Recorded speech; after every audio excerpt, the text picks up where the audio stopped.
Police को phone किसने किया था?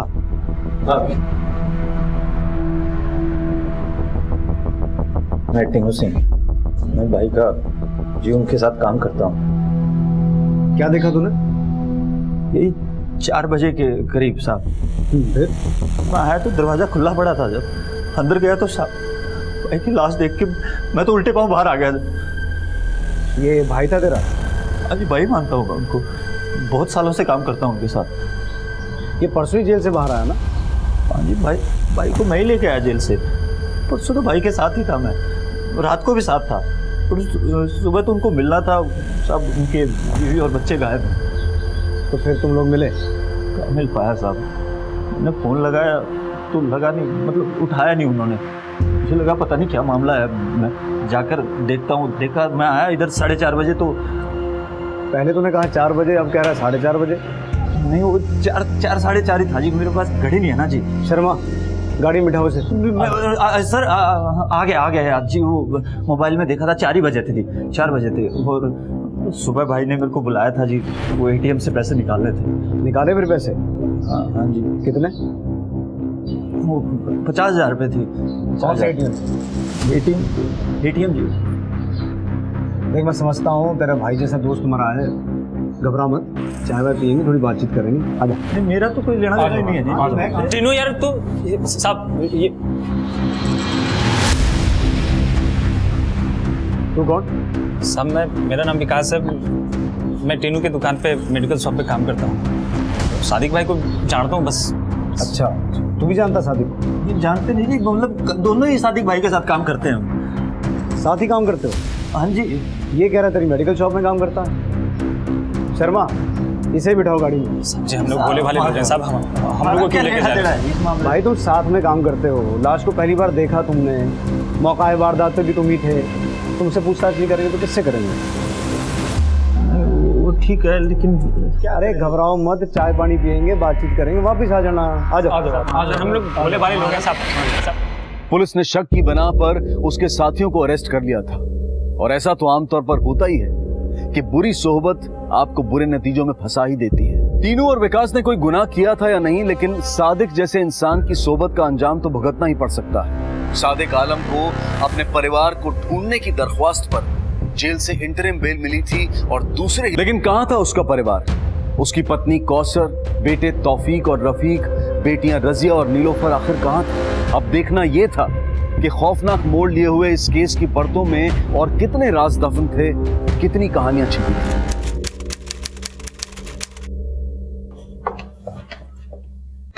नितिन, ये उसी सादिक का केस है ना जो हमारे पास कल फरियाद लेके आया था? पिछले 1 महीने से मेरे बीवी बच्चों को कुछ पता नहीं सर। अगर आप लोग थोड़ा पर्सनल इंटरेस्ट ले लेंगे तो शायद कुछ पता चल जाए सर। और ये दोनों कौन है? सर, ये दोनों उसके साथ ही काम करते थे, कल भी उसके साथ ही थे। सर, कुछ तो गड़बड़ है। ये जो इस तरफ बैठा है, इसका नाम टीनू है। ये बार बार अपनी स्टेटमेंट बदल रहा है। ठीक है, एक काम करो, तुम जाके इंटरोगेट करो, मैं यहाँ से ऑब्जर्व करता हूँ। सर, बोल भाई टीनू, क्या बता रहा था? कुछ नहीं साहब, सब कुछ तो बता दिया। क्या बता दिया? बार बार तो अपनी बात बदल रहा है। कभी कह रहा है सादिक भाई से 4 बजे मिला, कभी कह रहा है 4:30 बजे मिला, कभी फोन पे बात हुई नहीं हुई। घड़ी नहीं थी साहब, इसलिए टाइम का हेरफेर हो गया। बाकी मैंने सादिक भाई को फोन किया था, नहीं उठाया। अच्छा, तू बता रहा था तूने ATM से पैसे निकाले थे? हाँ जी। कितने? 50,000 रुपये। कौन से ATM से?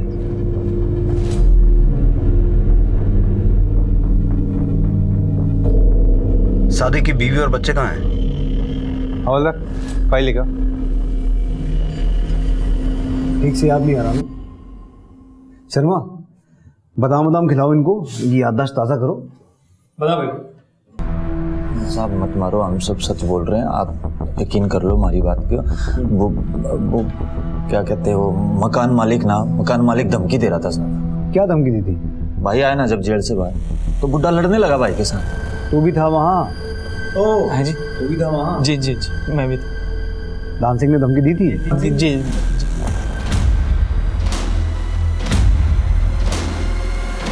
आप बात कर रहे हैं इंस्पेक्टर साहब? मैं क्यों मारूंगा भला उसको? आपको जो भी बोलना है थाने में बोलना। बैठाओ गाड़ी में।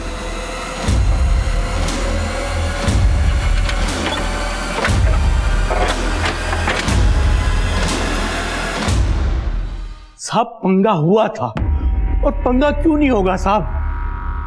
साहब सादक आलम बहुत बड़ा गुंडा था साहब। वो मेरठ से आया था, इधर हर कोई जानता था कि वो उधर कितना बड़ा गुंडा था साहब। धान सिंह जी, एक बात कहूँ, बुरा मत मानिएगा, वो जो आपका मकान है वो हो गया है एकदम बेकार, एकदम जर्जर, किसी दिन सिर पे गिर जाएगा आपके। रीडेवलपमेंट करवा लो। मतलब? आप नहीं समझते? रीडेवलप कराना मतलब एक फ्लोर पे रहते हैं आप, ऊपर 2 फ्लोर और बनवा लो। देख भाई, बुरा मत मानियो, तेरे बारे में बहुत कुछ सुन रखा है, पर क्या क्या क्या क्या सुन रखा आपने? मैं गुंडा हूँ? मैं लोगों के मकान हथिया लेता हूँ? अरे कुछ नहीं है धान सिंह जी, आप इतने अक्लमंद आदमी हो, ऐसी बातों पर कैसे विश्वास करते हो? अरे मैं भी खानदानी आदमी हूँ, ये ऐसे लोगों की बातों पे, अफवाहों पे विश्वास मत किया कीजिए आप। अल्लाह चाहेगा तो सब बहुत अच्छा होगा आपके साथ। देखिए ज्यादा मत सोचिए, फायदे का सौदा है। आप बताओ कब शुरू करूँ? साहब मकान का काम पूरा हो गया था, 3 मंजिल भी बन चुकी थी। फिर मैंने वो मकान अपने जान पहचान वाले वकील मातृ को भेज दिया था, लेकिन साहब जल्दी जल्दी करो ना। हो गया भाई, टेंशन ना लो आप। ओ भाई क्या कर रहा है तू? कहाँ गुस्से चले जा रहा? तन्ने बड़ी जल्दी हो रही बढ़ाऊ। अरे इसकी मिठाई खिलाऊंगा। और ये क्या जबरदस्ती है? कर क्या रहा तू? क्या कर रहा हूँ? अपने घर में शिफ्ट कर रहा हूँ, और क्या कर रहा हूँ? अपने घर में? तेरा घर कैसे हो गया? घर तो मैंने मातुर को बेचा था। अरे परेशान मत हो पागल, तुम ऊपर जाओ। क्यों परेशान क्यों ना हो? रुक जा, चल बेटा। जा बेटा, अम्मी की मदद करना, चल। अरे देखो, तू मेरे से ज्यादा मुंहजोरी तो करना मत, समझा? और वैसे भी तेरे हिस्से का ग्राउंड फ्लोर मैंने नया बनवा के दिया कि नहीं दिया? दिया कि ना? और तूने ऊपर वाला हिस्सा बेचा था मातुर को, जिससे मैंने खरीद लिया। तू घर का मालिक कौन हुआ? मैं। अब तू ज्यादा चूं चपड़ करेगा ना तो हाथापाई हो जाएगी, समझा? बताओ, बात सुन ले, भाई का हाथ ना पूरे मेरठ में मशहूर है। साइड में हो ले दान से, साइड में। अरे हटना यार, दिमाग खराब कर रखा है बंदे ने। जल्दी ला। साहब उसने पावर ऑफ अटॉर्नी के कागज भी बनवा लिए थे, और टोको तो मारने को दौड़ता था।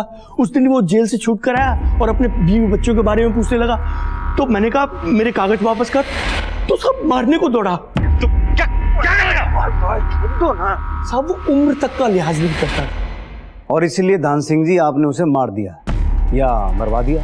साहब मैं उसे क्यों मरवाऊंगा? साहब मैं अपने बच्चों की सौगंध खा के कहता हूँ, मैंने ऐसा कुछ नहीं किया। और वैसे भी जब वो मरा तो सुबह का टाइम था, और उस दिन सुबह तो मैं कोर्ट में था। आप चाहो तो तफ्तीश करवा लीजिए। जिस दिन वो जेल से आया था उस दिन टीनू, विकास या और कोई मिलने आया था उससे?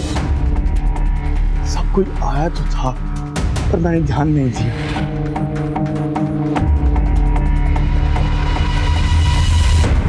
शर्मा, टीनू और विकास के कॉल रिकॉर्ड्स निकालो। सर।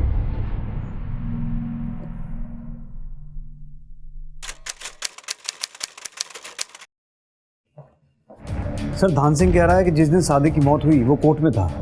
हमारे आदमी गए हैं वेरीफाई करने के लिए। लगता है दोनों कुछ जानते हैं, लेकिन छुपा भी बहुत कुछ रहे हैं। ये टीनू थोड़ा मोटी चमड़ी का लग रहा है, लेकिन विकास तबीयत से थोड़ा ढीला है। ऐसा करो, विकास को यहाँ ले आओ, मैं देखता हूँ। सर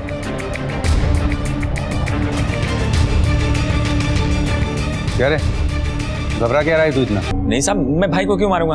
मैंने कुछ नहीं किया, सबसे सही बता रहा हूँ। तो कल कहा था तू? कल सादिक भाई के घर पे था। वो टीनू भाई का कॉल आया कि सादिक भाई के घर पे आ जा, तो फिर वहीं चला गया था। तू सादिक भाई के साथ था और फिर सादिक भाई के घर चला गया? अच्छा, कितने बजे? 5 बजे नहीं, 7 बजे के आसपास। आज कहा था सुबह? सुबह घर पे ही था सब। फिर वो अपना सादिक भाई का नहीं, टीनू भाई का कॉल आया कि आना है, तो फिर मैं सादिक भाई के घर पे चला गया सर। तुझे तेरी फोन पे बात हुई थी ना सादिक से, लेकिन तेरी डायल लिस्ट में उसका नंबर नहीं है। डिलीट हो गया होगा सर। चेतन, ये ऐसे नहीं मानेगा। जरा 2 राउंड जम के खातिर करो इसकी, और चाय नाश्ता नहीं, पूरा खाना खिलाओ इसको। ये हल्के हाथों से भारी सच उगलने वाला नहीं है। नहीं सब मारा मत, सब बताता सर। टीनू ने मारा है भाई को, सब टीनू ने मारा, मैंने कुछ नहीं किया सर। बकवास कर रहा है साहब विकास। वो बकवास कर रहा तो तू सच बोल दे। पर एक बात ध्यान में रखियो, झूठ जबान पे लाने से पहले सोच ले। झूठ बर्दाश्त नहीं है मुझे। बोल।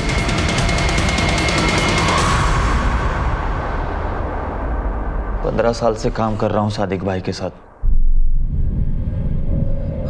छोटा सा था, मेरे बाबूजी की वेल्डिंग की दुकान है तो लगा दिया सादिक भाई के साथ। मैंने क्या क्या नहीं किया साहब सादिक भाई के लिए। बड़ा भाई मानता हूँ उनको, पूरी जिंदगी भर उनके साथ खड़ा रहा साहब। अरे अरे छोड़ दो, अरे क्या हुआ? अरे छोड़, अरे छोड़ दो। तेरी समझ नहीं आता क्या? तो मेरे भाई को छोड़ो। चल जा, चल। इसको 2 महीने से मैं बोल रहा हूँ ना, मकान खाली करने की, नहीं कर रहा ना। मार इसको, मार। सादिक भाई की बहुत दहशत थी साहब मेरठ में। मैं भी कम नहीं था, उनके कंधे से कंधे मिला के खड़ा रहा हमेशा। भाई ने शादी कर ली, दिल्ली आ गया, सोचा बढ़िया बिजनेस करेंगे, पर इधर खबर लग गई उनके पुराने औकात की। कोई किराए पर मकान देने को भी तैयार नहीं था साहब उनको। कितनी बड़ी फैमिली है आपकी? अल्लाह के घरों में भरा पूरा परिवार है, 4 बच्चे हैं, एक बीवी है। बड़ी फैमिली है आपकी, पर कोई बात नहीं। कितना किराया दे सकते हैं आप? आप जो मुनासिब समझिए बता दीजिए, मैं दे दूंगा। क्या हुआ? किसको किराए पर दे रही घर ये? तुझे पता है ये कौन है? क्या? सादिक आलम, छठा हुआ गुंडा है मेरठ का ये। तुझे समझ में कुछ आता है? तू चल। तेरा क्या है? चल निकल इधर। हेलो, आवाज नहीं। चल चल निकल। बहुत किराए पर कर आवाज नहीं करना, चल। सादिक भाई 7वां घर है, और कितने जलील होंगे? सादिक आलम इन सब के लिए गुंडा है ना, और अब गुंडा ही दिखा है। भाई बहुत टेढ़ी खोपड़ी था साहब।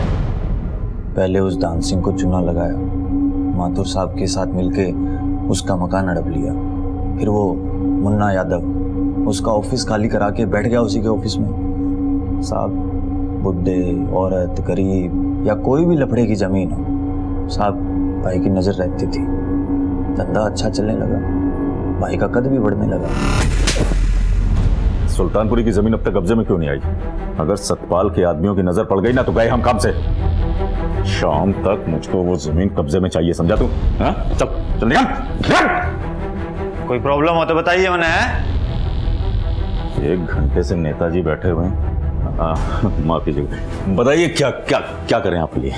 पार्टी तने टिकट देना चाहती है सादिक भाई, पर हार नहीं होनी चाहिए। क्या बात कर रहे हैं आप? अरे आपके भाई की इज्जत है इस इलाके में, कौन हराएगा? टिन्नू। हाँ भाई। भाई एमएलए बनेगा तेरा भाई, नेताजी टिकट दे रहे हैं। भाई बस आप सफेद कुर्ता पजामा सिलवा लो, बाकी हम तो दिन रात एक कर ही देंगे। लो जी, आधी जीत तो ऐसे पक्की हो गई।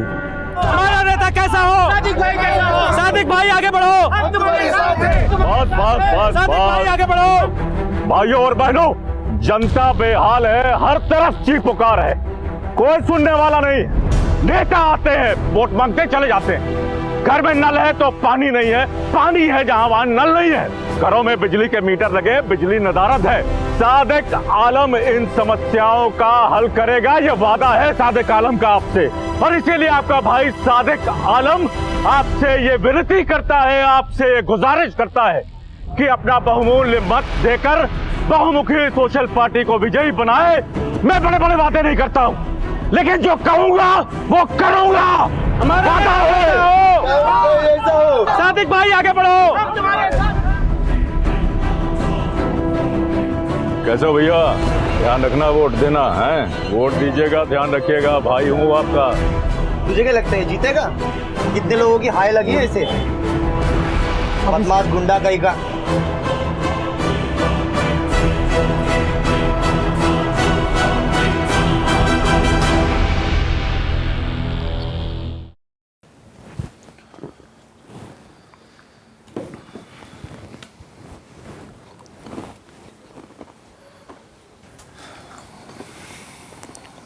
भाई बुरी खबर है।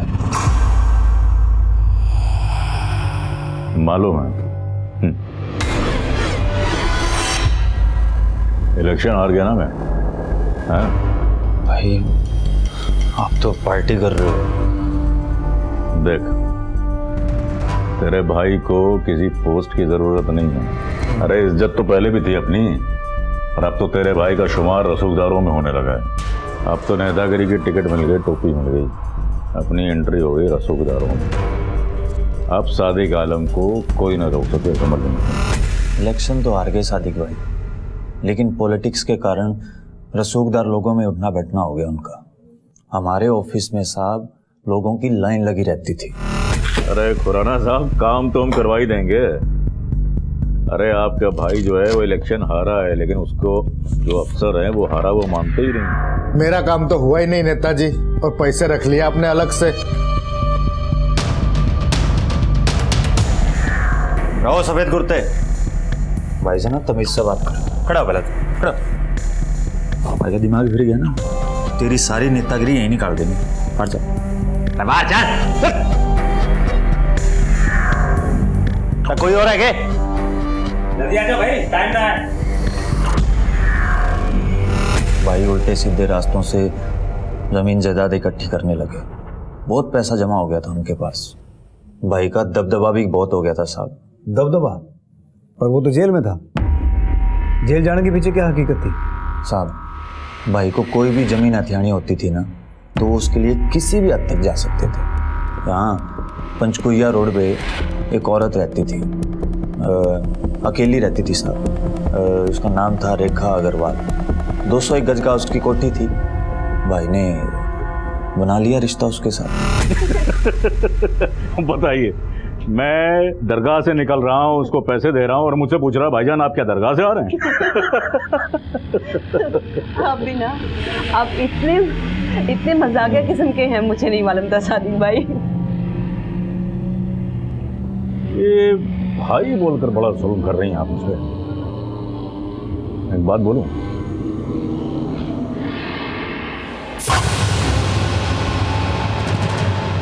सादिक बोलेंगे तो मुझे ज्यादा अच्छा लगेगा। अरे सुनिए तो, भला की खूबसूरत है ना।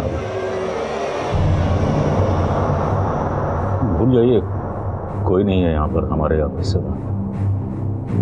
अरे सोचिए मत। बहुत खुश रखूंगा मैं आपको।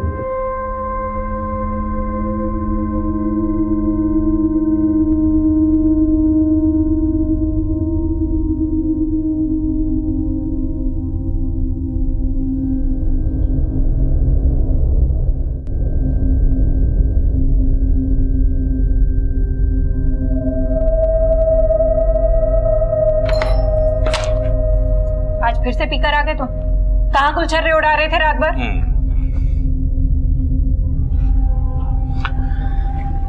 सर, जो कुछ भी करता हूँ तुम्हारे और बच्चों के लिए तो करता हूँ। बच्चे कहाँ? सो गए अंदर।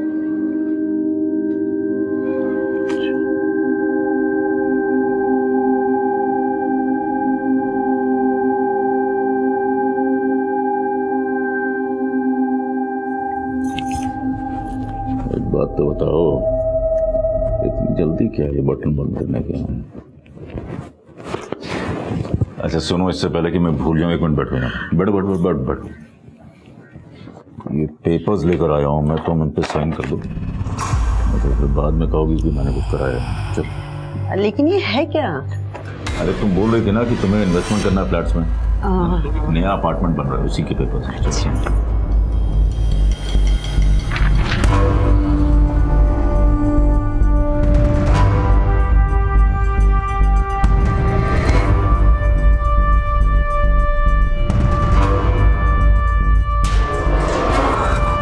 अरे रेखा, तो मैंने सही सुना था, ये तेरा सादिक आलम के साथ कोई चक्कर चल रहा है क्या? जी चाचा जी। अरे वो गुंडा मवाली है। नहीं, लेकिन वो तो प्रॉपर्टी डीलर हैं।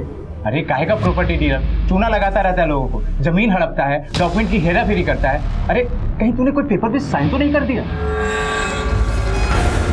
मैंने किया क्या है? अरे मैंने क्या किया है? क्यों लेकर जा रहे हैं? आपको कोई गलतफहमी हो रही? मैंने आप इन्हें क्यों लेकर जा रहे हैं? एक मिनट में बात कर रहा हूँ ना। हाँ बोलो। तुम परेशान नहीं हो ना, मैं शाम तक आता हूँ। शाम तक नहीं, सालों के बाद आएगा। अभी रेप केस है तेरे ऊपर, मैडम ने किया है।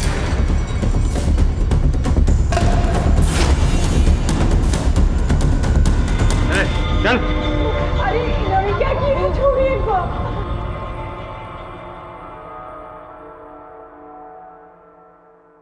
सादिक को जेल इसी घटना के लिए हुई थी। रेखा अग्रवाल के साथ उसका बुना हुआ फरेब जाल उसके लिए ही मुसीबतों का पैगाम लेकर आया था। कामयाबी की सीढ़ियां चढ़ते चढ़ते सादिक ने कई लोगों को बेघर किया था और कई औरतों को बेआबरू। अपने फायदे के लिए किसी भी हद तक जाने को तैयार सादिक के अपराधों ने अब पलटवार करना शुरू कर दिया था। सादिक को उसके कर्मों की सजा मिल गई थी। अक्सर कानून के साथ खेलते खेलते गुनहगार ये भूल जाता है कि एक ना एक दिन कानून की गिरफ्त उसे दबोच ही लेगी। सादिक आलम को अपने परिवार को ढूंढने की दरख्वास्त पर जेल से इंटरिम बेल मिली थी और दूसरे ही दिन उसकी हत्या भी हो गई। लेकिन कहां था उसका परिवार?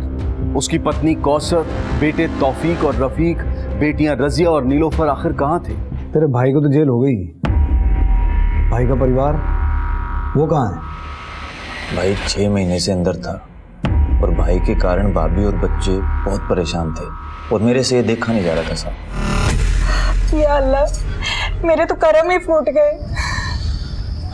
देखो भाभी जी, बुरा मत मानना, लेकिन मेरे को लगता है कि आपको आपके परिवार की आय लग गई।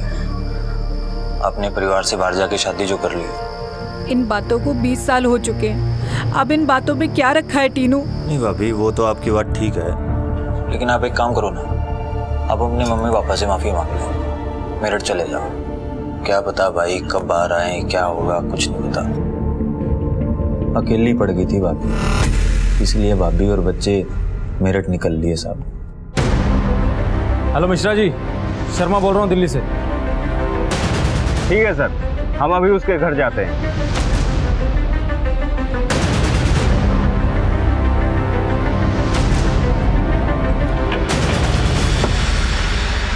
जी नहीं, 18 साल हो गए वो यहाँ आई नहीं।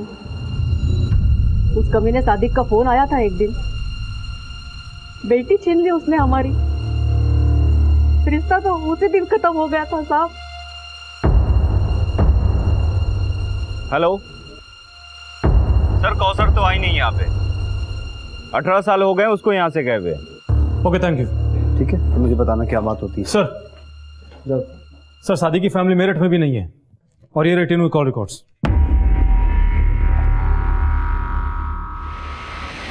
गोली दे रहा है ये। शर्मा, सादिक के वकील से मिलके उसकी प्रॉपर्टी की पेपर्स मंगवाओ। सर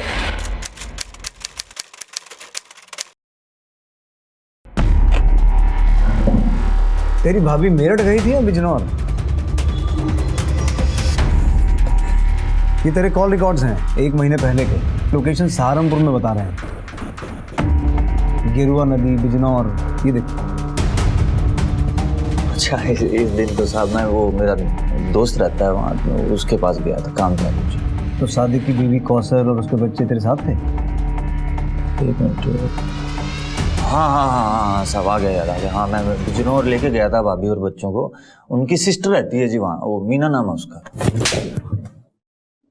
बाहर क्यों रहे हो साहब? पहले कह रहा था मेरठ में थे, अब कह रहा बिजनौर में थे।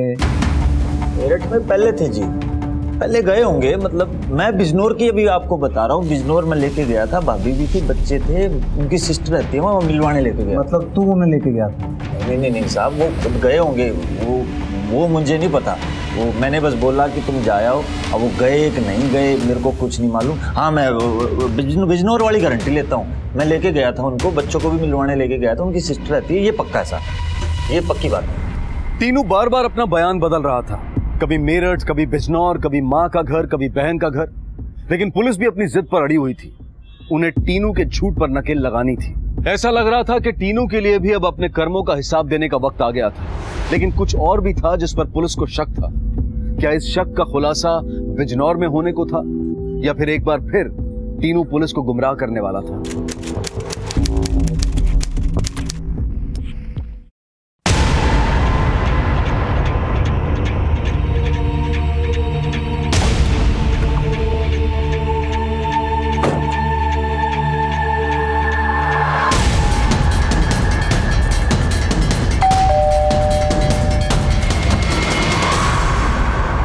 मीना सक्सेना जी? कौसर आलम बहन है आपकी? जी साहब, पर क्या हुआ? 1 महीने पहले आकर गई थी इधर से, वो 17 अक्टूबर को। हाँ, आई थी अपनी बेटियों के साथ। और कौन कौन लोग थे साथ में? वो सादिक भाई का आदमी टीनू, वही लेकर आया था।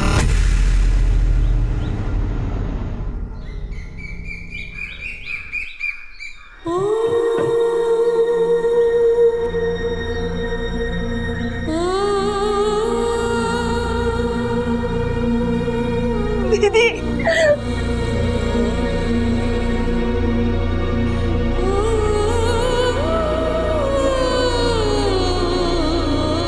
अब बस भी करो। तो यहाँ रोने आई है 20 साल के बाद। ले पानी पी।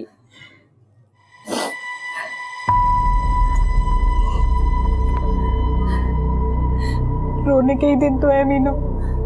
ये जेल चले गए हैं और ना जाने कब तक वहां पर रहेंगे। अभी कुछ नहीं होगा भाई को, झूठा केस डाला उन पे। देखना आप जल्दी आ जाएंगे बाहर। मीना जी ये देखो, इस करके मैंने इनको बोला कि आपसे मिलने आए। हालत देखिए, मैं सोचा मिल लोगे तो थोड़ा जी हल्का हो जाएगा। ठीक ही तो किया, लेकिन आज नहीं, 20 साल पहले ही आ जाना चाहिए था। कैसे आती मीना? मम्मी पापा मेरे से बात तक तो करते नहीं है। इतनी बार उनको फोन किया और उन्होंने एक बार भी मेरा फोन नहीं उठाया। तूने फिर रोना शुरू कर दिया। तू यहाँ? मैं रो नहीं रही हूँ, ये तो खुशी के आंसू है। तेरी बेटियां बहुत प्यारी हैं। क्या नाम है इनके? ये रजिया और ये नीलोफर। एक गोलू मल्लू कौन है?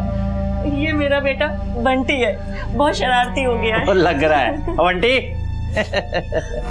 वो लोग कितने दिन रुके थे यहाँ पर? बस 1 रोज। मैंने बोला भी कि 2-1 रोज रुक कर जाओ, पर वो अपने बेटों को अकेला छोड़कर आई थी, इसलिए टीनू के साथ ही चली गई। तो अपना ख्याल रखना। भाभी जल्दी आ जाओ। हाँ, गाड़ी भी तो करनी है वापिस। और मैं आती हूँ हफ्ते भर में, ठीक? जब तक बंटी के पापा भी टूर से आ जाएंगे। और हाँ, तुम मुझे फोन करती रहना याद से। ठीक है, और तू भी अपना ध्यान रखना, ठीक है?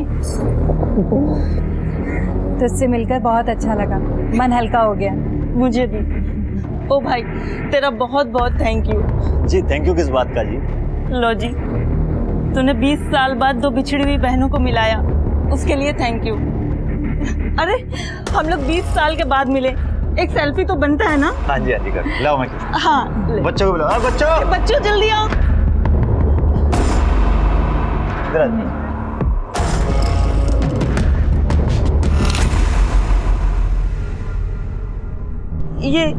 यही है टीनू, जो दीदी के साथ आया था।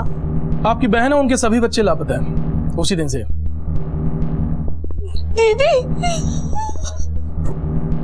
लापता, छोटी छोटी बच्चियां उसके कहाँ है?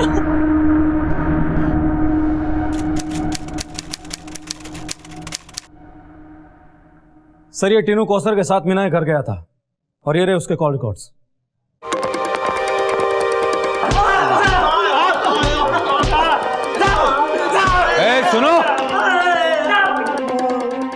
सुनो, आखिरी मौका दे रहे हैं तुम लोगों को। जो भी सच है उगाल दो, नहीं तो मुंह खोलने के लायक नहीं रहोगे। बोल तो दिया तेरे कॉल रिकॉर्ड्स हमारे पास।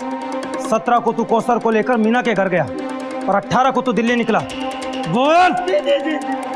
तो फिर दिल्ली ना जाके गेरुआ नदी के पास क्या कर रहा था? और कौसर के फोन की आखिरी लोकेशन भी वही है और उसके बाद से वो गायब है।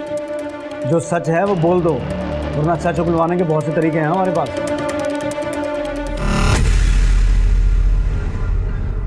भाभी जी, ये परिवार से ना सही, एक काम करो फिर आप अपनी सिस्टर से मिलाओ, बिजनौर चले जाओ। उससे मिले भी तो बहुत टाइम हो गया। तुम सही कह रहे हो टीनू, मैं वहां जाके उसे समझाऊंगी कि वो मेरी मम्मी पापा से भी सुलह करवा दे। मैं ऐसा करती हूँ कि मैं कल ही चली जाती हूँ। नहीं भाभी, कल फिर रहने दो। फिर आप एक काम करो, परसों चले जाओ, तब तक मैं गाड़ी का भी इंतजाम कर लूंगा ना। लेकिन टीनू, रफीक और ये तौफीक, इन दोनों के एग्जाम है। तो अभी इनको ले जाने की क्या जरूरत है? अभी तो यहीं रह लेंगे। आप एक काम करो, 2-3 दिन लगा के आओ, आराम से जाओ, टेंशन ना लो।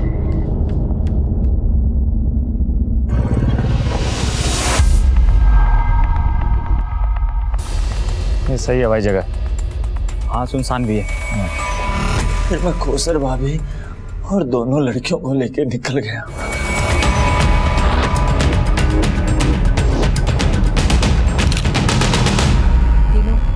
तूने सही कहा था, मुझे तो मेरे अपनों की हाय लग गई थी, पर अब अपनी बहन से मिलने के बाद बहुत दिल हल्का हो गया है। अब तू देखना, ये भी बहुत जल्दी आ जाएंगे और घर में सारी खुशियाँ फिर से लौट कर आ जाएंगी। भाभी मेरे सामने गिड़गिड़ाने लगी। टीनू, टीनू, टीनू, इन्होंने क्या किया मेरे बच्चों के साथ? टीनू कुछ करो। भाभी क्या कर रहा है?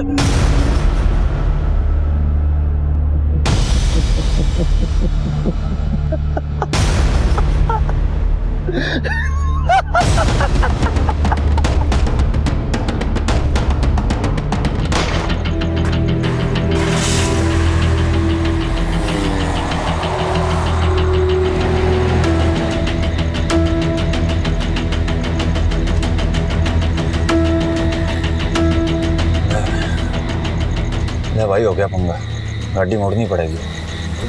लेकिन अब जाना किधर है? दिल्ली नहीं जाना क्या? तो तेरा दिमाग ठीक है कि अग्गा पुलिस है, पीछे डिग्गी में लाश है। फंस गए तो दिल्ली नहीं, फांसी के फंदे पर जाएंगे। फिर अभी किधर जाएंगे? एक जगह, फिलहाल तो गाड़ी मोड़नी पड़ेगी।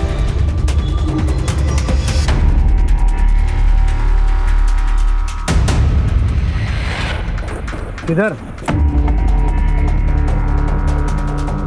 यहाँ? मजदूरों को बुलाओ, खुदाई करो।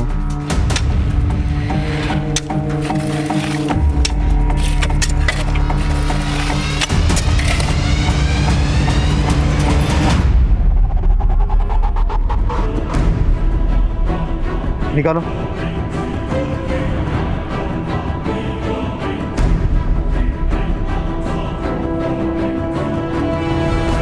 सर, ये कौसर है, उनके बच्चों की तस्वीर है जब वो उनकी बहन के घर से निकले थे।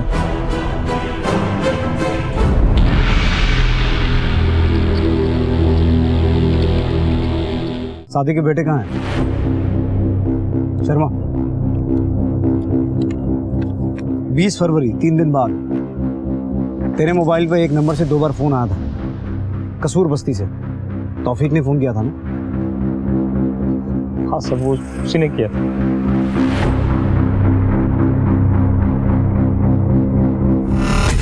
हेलो टीनू अंकल, मम्मी अब तक नहीं आई है और उनका फोन भी नहीं लग रहा है। बेटा एक काम कर, तू इधर आ जा। ठीक है अंकल। अंकल अंकल, मम्मी और पापा का कुछ पता चला? नहीं बेटा, अभी कुछ नहीं पता चला। वो ढूंढ लिया, कुछ नहीं समझ आ रहा। तो एक काम कर, वो अंदर रूम में जाके बैठ, मैं बिजनौर पता करता हूँ। मिल जाएंगे बेटा, सब ठीक हो जाएगा। हाँ बेटा। हेलो टीनू अंकल, क्या भाई पहुंच गए उधर? हाँ बेटा पहुंच गया, तो भी आ जा, बिजनौर के लिए निकल रहे हैं। अच्छा ठीक है, मैं भी आता हूँ। भैया अंदर है बेटा, हैं? मैं बिजनौर पता करता हूँ, तू बैठ।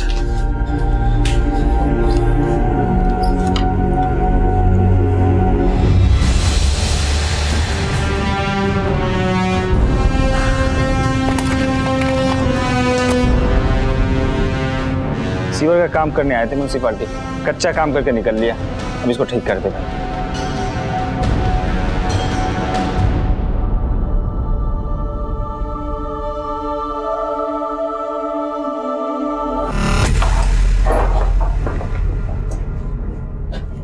कहाँ?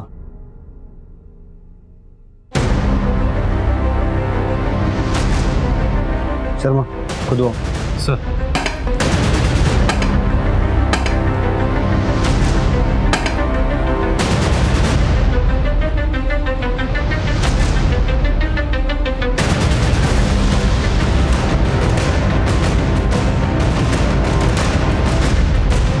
निकालो।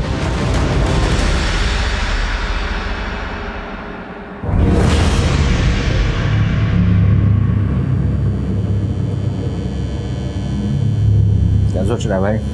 यार सोच रहा हूँ, पूरा का पूरा परिवार तो निपटा दिया, भाई अंदर है, अब जेल से बाहर आएगा तो उसने हमको भी निपटा देना है। क्या करें यार, एक तरकीब है। कौन सी?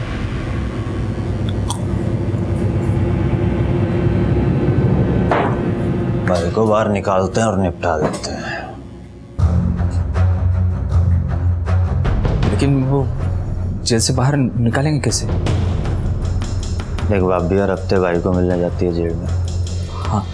अब जाएगी नहीं तो भाई की सुलग जाएगी, तो भाई जेल से निकलने का कोई ना कोई इंतजाम जरूर करेंगे। देख टीनू, ये जो पिस्टल है ना, ये है ना, इसी से मारा था ना भाभी को और बच्चियों को।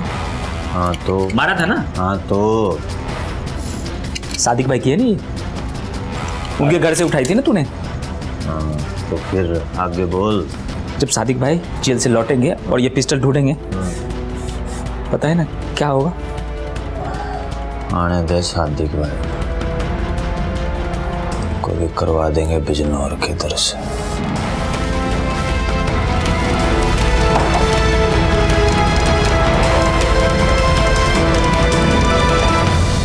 सादिक को अगर टीनू और विकास के कर्मों की भनक भी लग जाए तो पूरे मकसद का ही नहीं बल्कि टीनू और विकास का भी खात्मा हो सकता था। लेकिन टीनू और विकास ने मां और बच्चों को मौत के घाट उतारकर अपने रास्ते साफ कर दिए थे। अब उस पर आगे चलकर बस आखिरी मोहरे को उड़ाना।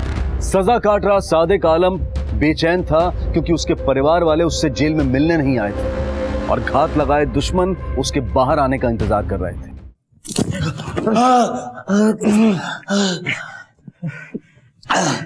भाई ने बाहर निकलने का इंतजाम कर लिया था और हम भी भाई को बिजनौर पहुंचाने का प्लान बना रहे थे।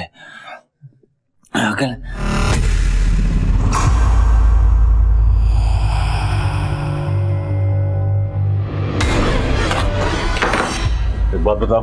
हाँ भाई। तुम लोगों ने पिस्तौल देखी मेरी? नहीं ना भाई। अरे पता नहीं से क्या मतलब, आखिर गई कहाँ वो? वो भाभी ने रख दी होगी, आप टेंशन ना लो। ठीक है तुम लोग निकलो, कल मिलते हैं। ठीक है कल। अगले दिन भाई आप लोगों से आकर मिले, अपनी फैमिली के गुम होने की रिक्वेस्ट देने के लिए। शाम को भाई ने डिनर भी साथ किया। भाई को और वक्त देना मतलब अपनी मौत को दावत देना था। भाई का आगे पीछे कोई नहीं था साहब, अपने परिवार से बहुत प्यार करते थे। अगर हम भाई को ना टपकाते ना तो हम नहीं पढ़ लिए थे साहब। अब ये भी बता दे कि ये षड्यंत्र रचा क्यों था? भाई की तरक्की के लिए हमने क्या क्या नहीं किया साहब। जो हुक्म बजाया हमने माना। तिलक नगर में एक बुड्ढा है, उसका लवारिस प्लॉट है 300 गज का। बंदे लेकर जाओ और कब्जा कर लो, मैं आता हूँ। भाई कभी हमारी भी सुन लिया करो। अरे यार गिनती भुला दी, बोलो। भाई वो ना 10 लाख रुपए इकट्ठे किए थे दुकान से, हमारे भी लगा दो इस धंधे में। भाई बहुत कमाई है, मेरे भी 4 लाख। बढ़ो। कितना? 10 है भाई। अब मेरे 4 लाख है भाई। अच्छा तो अब मेरी चाकरी नहीं करनी, करोड़पति बनना है ना? बना दो भाई करोड़पति हमको भी। अब मेरे बंदे हो, कुछ ना कुछ तो करना ही पड़ेगा। 2 साल गुजर गए थे साहब, भाई ने अठन्नी नहीं दी हमको। और कोई बोल के देखे लात गुस्से। मैं अपने सिर पे लेके जा रहा हूँ, जा अपने काम कर। चल चल जा।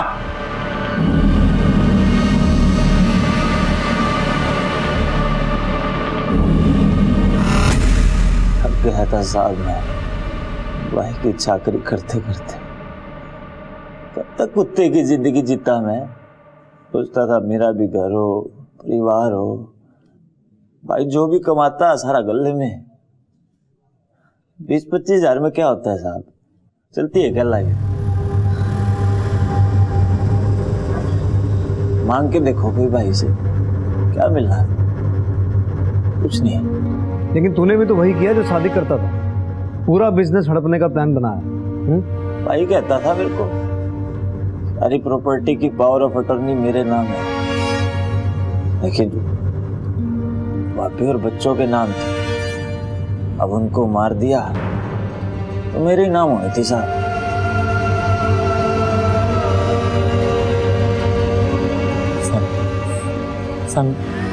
इसको मैं हमेशा बोलता था कि टीनू पकड़ा जाएगा, तो सब ये कभी नहीं सुनता था मेरी। ये बहुत जिद्दी है साहब, इसके चलते मैं इसके बातों में आ गया साहब। और 6 लोगों की हत्या कर दी। अब काटो सारी जिंदगी जेल में। टीनू, तूने दिमाग तो बहुत चला है, लेकिन एक बात भूल गया कि गुनाह करके आज तक कोई बच नहीं पाया। अच्छे कर्मों के अच्छे फल और बुरे कर्मों के बुरे, फिर वो चाहे कर्म कितने भी छोटे या बड़े क्यों ना हो।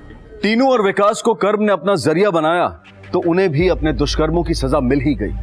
दिल्ली की एक सत्र न्यायालय ने टीनू और विकास को सादिक आलम और उसके परिवार की हत्या के जुर्म में उम्र कैद की सजा सुनाई। इस केस में दिल्ली पुलिस का काम बेहद सराहनीय था।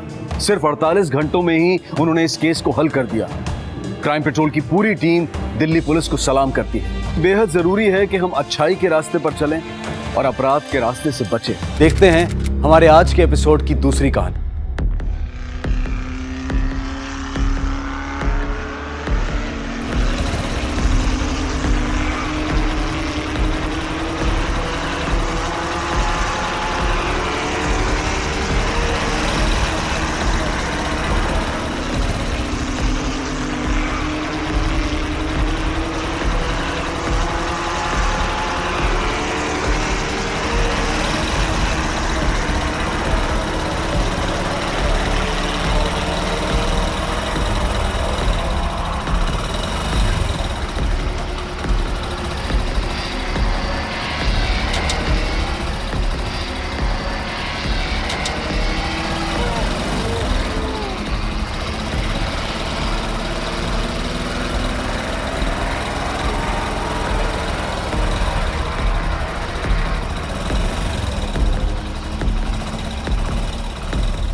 कहते हैं कि भेड़िए कभी अकेले शिकार नहीं करते, झुंड में मारते।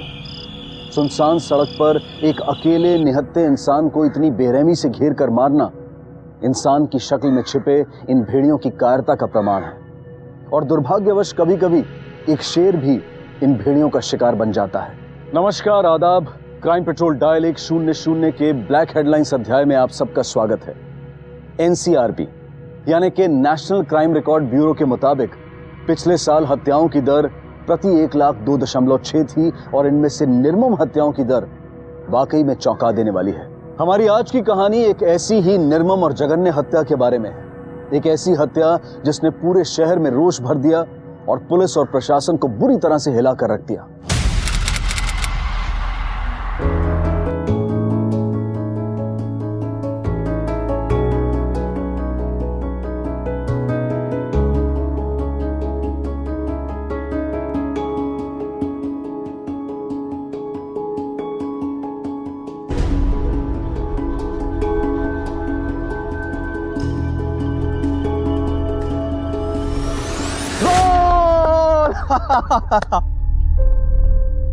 अरे बाबू रुको, अरे खूब भालू गोल छीलो। तू कैसे किया ये? दोबारा कर सकते हो? अच्छा, तुम तो रोज खेलते होगे यहाँ इन बच्चों के साथ? ना काकू, पर रोज देखता हूँ इनको। वहाँ सामने मामा की चाय की दुकान पर काम करता हूँ तो वहाँ से साफ दिखाई देता है। मतलब सिर्फ देख के तुम इतने सीख गए? रोज क्यों नहीं खेलते? अच्छा, तुम्हारा नाम क्या है? बुधिया। এসব কি বলছেন বাবু? ऐसे कैसे हो सकता है? देखिए, आपका बेटा बहुत अच्छा खिलाड़ी बन सकता है। उसे आगे बढ़ने के लिए सिर्फ एक मौका की जरूरत है। आप खेलने दीजिए उसे। बाबू, जब से इसका बाप जेल में गया है तब से हम लोग सिर्फ एक ही वक्त खाना खाते हैं, और अगर इसकी कमाई चली जाएगी तब तो हम लोग सब भूखे मर जाएंगे। बाबू,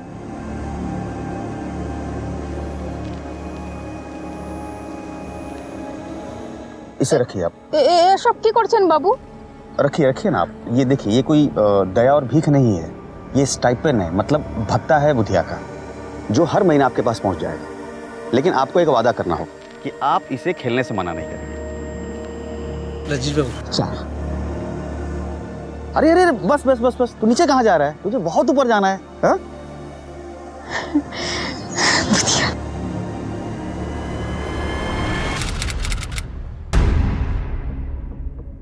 ওটাও ফাটি, সবগুলো বাল্ব কেউ না কেউ ফাটিয়ে দিচ্ছে। আর रजनीश बाबू, क्या हुआ बख्शी बाबू? बदलने का वक्त हो गया है शायद। अरे रजनीश बाबू, वही बाल्बটা तो तू वो टीम टीम করে জ্বলছে, बाकी सारे तो फोड़ दिए। आपका मतलब ये है कि कोई जानबूझ के फोड़ रहा है? पिछले 2 हफ्तों में 3 शिकायतें दर्ज हुई हैं छीना झपटी की। ये चोर ये स्ट्रीट लाइट्स फोड़ते हैं और अंधेरे का फायदा उठा के मुसाफिरों को लूटते हैं और लोगों को परेशान करते हैं। ओ, कहीं बाहर का गैंग है क्या? नहीं, मुझे लगता है इसी शहर का है, लेकिन आप फिक्र मत कीजिए रजनीश बाबू, बहुत जल्दी पकड़े जाएंगे। कुछ सोचा आपने? जी हाँ, आइए बताता हूँ। आइए।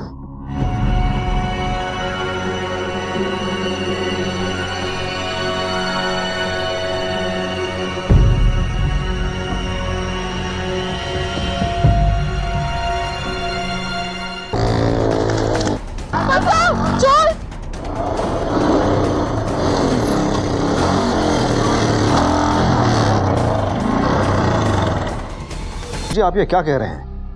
इन लोगों को पकड़वाने के लिए आप ही ने तो जोर दिया था, और अब आप जमानत दे रहे हो?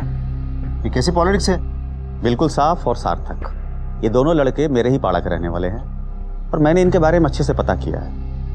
देखिए, गरीबी और बेरोजगारी अक्सर नवयुवकों को गलत रास्ते पर खड़ा कर देती है। अगर एक बार इन्हें जेल की हवा लग गई तो पेशेवर अपराधी बनने में समय नहीं लगेगा इन्हें। इसलिए मुझे लगता है कि हमें इन्हें एक बार मौका देना चाहिए। मुजरिमों को मौका नहीं, सजा दी जाती है रजनीश बाबू। अरे सर, 1790 में दुनिया की पहली आधुनिक जेल बनाई गई थी। तब से लेकर आज तक लाखों जेल बनाए हम लोगों ने, लेकिन समाज से जुर्म खत्म नहीं कर पाए। क्या इससे ये साबित नहीं होता है कि कमी कहीं ना कहीं हमारे तरीके में भी है, जिसे हमें बदलना चाहिए? अब देखिए, व्यवस्था को बनाए रखना आपका काम है और उसे बचाए रखना मेरा काम। आप अपना काम बखूबी से करें, अब मुझे मेरा काम करना है। इन रजनीश बाबू, यहाँ से जाने के बाद भी वो फिर से जुर्म के रास्ते पर नहीं आएंगे, इसकी गारंटी कौन लेगा? मैं लूंगा। जी जी।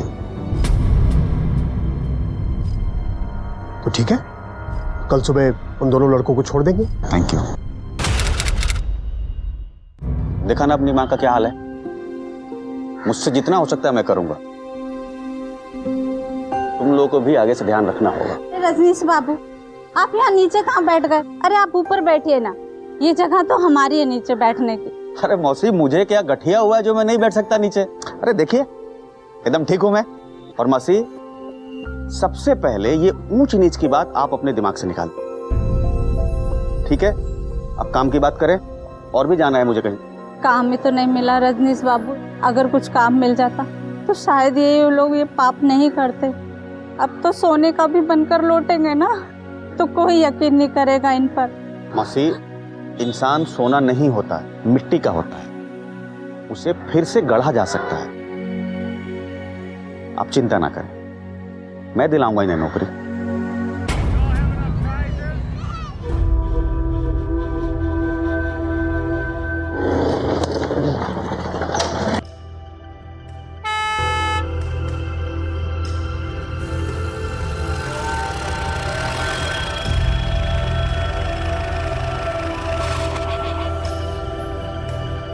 रजनीश बाबू, कैसे आना हुआ? एक जरूरी काम के सिलसिले में मिलने आया था आपसे। क्या बात है? इन दोनों को काम की जरूरत है और ये मेहनत, लगन और ईमानदारी से काम करेंगे, इसकी गारंटी मैं लेता हूँ। बस एक छोटी सी विनती थी आपसे कि क्यों शर्मिंदा करे रजनीश बाबू? विनती नहीं, आपको तो हुक्म करना चाहिए। हुक्म आपको मैं मना कर सकता हूँ भला? आपने कह दिया, समझिए कि काम हो गया। ये दोनों कल से ही काम पे आ सकते हैं। और कोई हुक्म? अरे यह तो आपकी बड़प्पन है। आपका बहुत बहुत धन्यवाद मेहती साहब, बहुत बहुत धन्यवाद।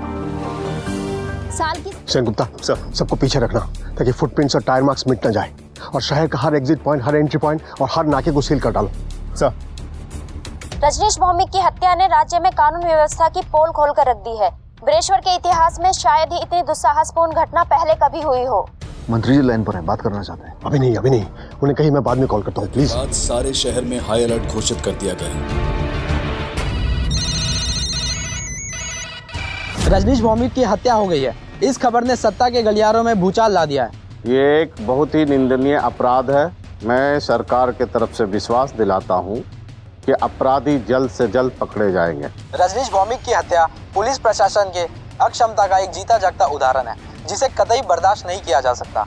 इसलिए सरकार ने एसीपी मृत्युंजय लाहिरी के ट्रांसफर का ऑर्डर दे दिया है। पर सर ये गलत है। पिछले 2 सालों में इस शहर के क्राइम रेट में जबरदस्त कमी आई है। सर, पुलिस और प्रशासन ने मिलकर शहर के सारे माफियाओं की नींद हराम कर रखी है। रजनीश जी खुद हमारे साथ मिलकर इस लड़ाई में शामिल थे। ये बात सरकार भी बहुत अच्छी तरीके से जानती थी। फिर भी आज वही सरकार हमारी काबिलियत पर उंगली उठाकर हमें बलि का बकरा बना रही है। सर ये गलत है। शहर का सबसे पॉपुलर एमएलए, रूलिंग पार्टी का एमएलए, उसकी सरेआम गोली मारकर हत्या कर दी गई है। अब इससे बड़ी परेशानी की बात क्या हो सकती है? ये मामला इतना संवेदनशील इसलिए था क्योंकि रजनीश भौमिक कोई आम एमएलए नहीं थे। उनके पास सिर्फ सत्ता की ताकत नहीं थी, उनके पास आवाम की ताकत थी, आवाम का विश्वास था। और इसीलिए उनकी इस निर्मम हत्या ने जनता को बुरी तरह से भड़का दिया। अगर इस केस का नतीजा जल्द से जल्द नहीं निकाला गया तो शहर में कानून व्यवस्था भंग होने का डर था। एसीपी साहब के तबादले के बारे में आपके डिपार्टमेंट का क्या कहना है? सर, आपको नहीं लगता कि इस तबादले को लेकर पुलिस बल के ऊपर जो लोगों का विश्वास है उस पर असर पड़ेगा?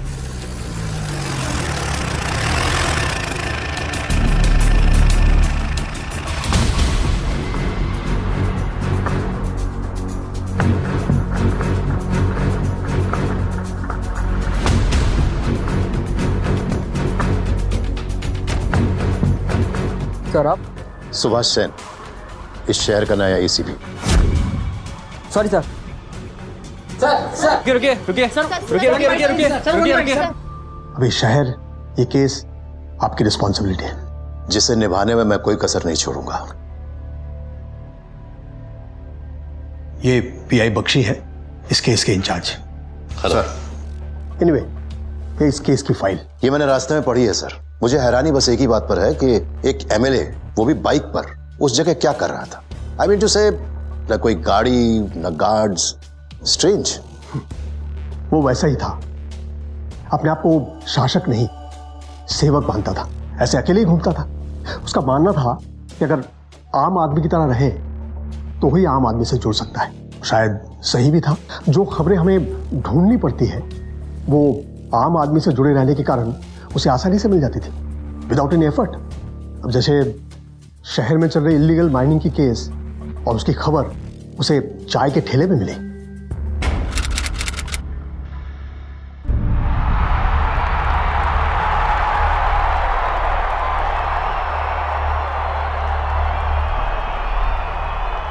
কি খবর? ভালো দাদা। हाँ, कितना विकेट हुआ? अरे 7টা विकेट पड़े गया दादा। अरे यार दादा, चा। अरे मैच का तो मतलब क्या बताएं? कबाड़ा हो गया दादा एकदम। कितने 7 विकेट चले गए थे।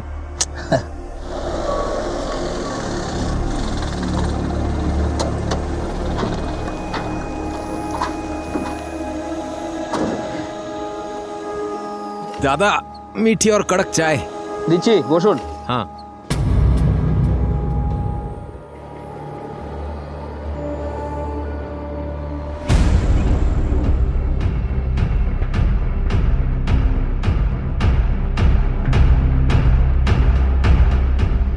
अरे दादा, एक इनको भी दो, चाय दो।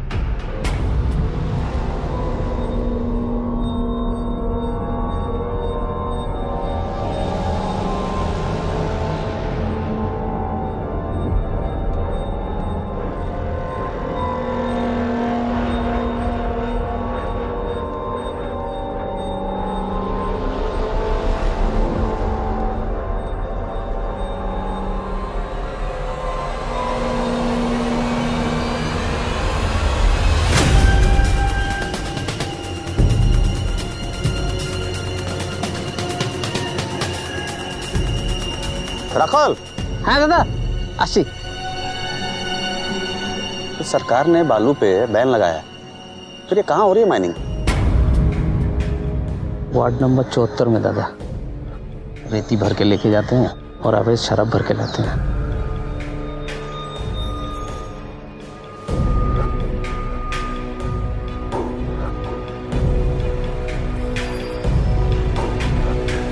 मृत्युंजय बाबू,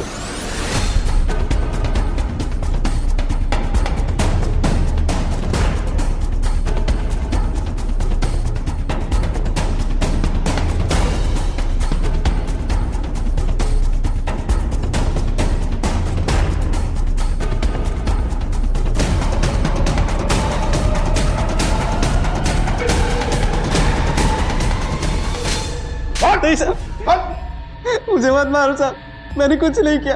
मैं तो सिर्फ अपने सेठ की नौकरी करता हूँ। कौन है तेरा सेठ? किसके लिए काम करता है तू? चल बता नहीं तो।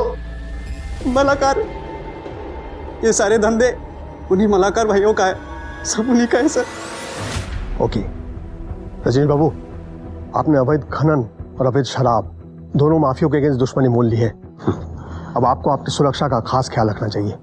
मैं काम करता हूं, मैं कल से एक टीम को। अरे नहीं लहरी साहब, इसकी कोई जरूरत नहीं है। अब देखिए, जब मौत आती है ना तो अपने ही अंगरक्षक गोली मार देते हैं, इसलिए आप बेफिक्र रहिए, मुझे कुछ नहीं होने वाला। ठीक है, थैंक यू।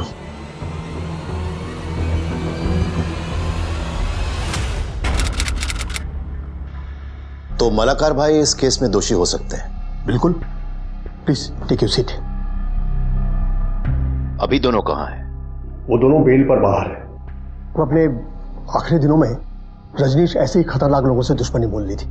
हमने सभी सेलफोन कंपनीज को उन नंबर्स की लिस्ट तैयार करने को कहा है जो घटना के वक्त मौका वारदात पर या उसके आसपास मौजूद थे सर। लेकिन इसमें तो बहुत टाइम लग जाएगा सर। हमें 1 हफ्ता मान के चल रहे हैं, पर इससे ज्यादा वक्त भी लग सकता है।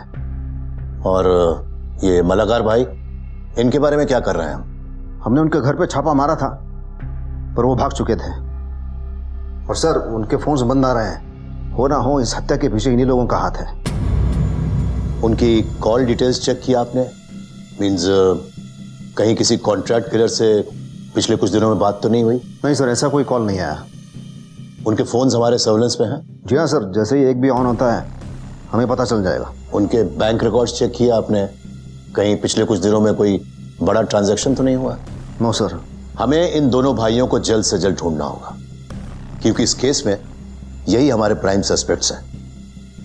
लेकिन हमें एक बात का खास ख्याल रखना पड़ेगा कि कहीं ऊंट की आड़ में लोमड़ी न बच के निकल जाए।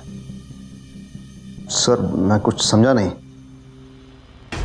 बख्शी, फुटबॉल खेली है तुमने? हाँ सर। गुड। उसमें तुमने देखा होगा कि हमेशा हम अपोनेंट टीम के स्टार प्लेयर ज्यादातर स्ट्राइकर को मार्क करते हैं, उसे चेक करते हैं, लेकिन फिर भी गोल कोई और कर जाता है। उसी तरीके से हमारे इस केस में हमारे प्राइम सस्पेक्ट्स मलाकार भाई हैं। लेकिन सबसे बड़ी बात यह है कि कहीं असली मुजरिम शक के दायरे से बाहर न निकल जाए। इस बात का ध्यान रखना होगा सर। ऐसे हाई प्रोफाइल केसेस अक्सर 2 वजहों से सुलझ नहीं पाते हैं। एक, या तो हत्यारे बहुत ताकतवर होते हैं, उनकी पहुंच दूर तक होती है, जिसकी मदद से वो कानून को तोड़ मरोड़ कर अपने बचने का रास्ता बना लेते हैं, या फिर पुलिस के पास इतने ज्यादा सुराग होते हैं कि जांच के गलत दिशा में भटक जाने की संभावना बढ़ जाती है। इसीलिए नए एसीपी सुभाष सेन हर कदम बहुत सतर्कता के साथ उठा रहे थे। सेन गुप्ता, रजनीश भौमिक की पोस्टमार्टम रिपोर्ट का क्या हुआ? सर, रिपोर्ट आ गई, ये रही रिपोर्ट। सर, तकरीबन 6 देसी कट्टों से 6 गोलियां मारी गई। डेथ ऑन द स्पॉट हुई है सर। फिलहाल पोस्टमार्टम रिपोर्ट से हमें इतना ही पता चल रहा है।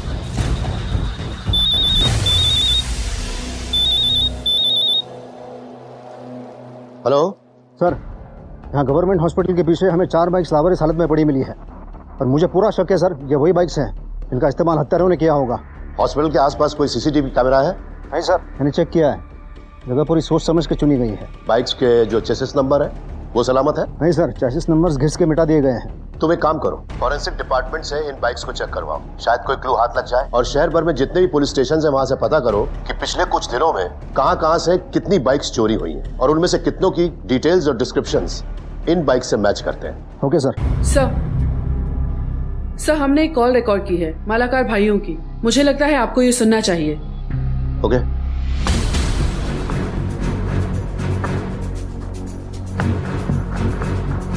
मैं बोल रहा हूँ। शक्ति मालाकार सर, सबसे बड़ा भाई।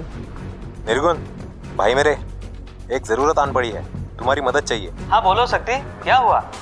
मैं तुझे एक अकाउंट नंबर देता हूँ, उसमें 5 लाख रुपए ट्रांसफर करने हैं तुझे आज ही। हो जाएगा, लेकिन तुम लोग हो कहाँ? इस रजनीश को तुम लोगों ने ही मारा क्या? फोन पर ये सब बातें नहीं कर सकता, तू अकाउंट नंबर लिख। हाँ बोलो। सर, हमें निर्गुण को तुरंत ही अरेस्ट करना चाहिए। उसको तोड़ेंगे तो शक्ति मालाकार और उसके भाई का पता मिल जाएगा। नहीं नहीं, इनकी बातचीत से लगता है कि मालाकार भाइयों ने निर्गुण को लोकेशन नहीं बताई थी। तुम एक काम करो, इसको मेरे पास लेके आओ, मैं बात करता हूँ। Yes sir.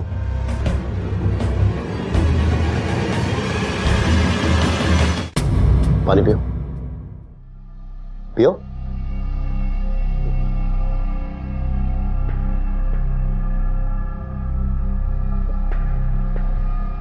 सर मुझसे गलती हो गया सर, उसने खुद फोन किया था मुझे, इसलिए मैंने बात किया सर।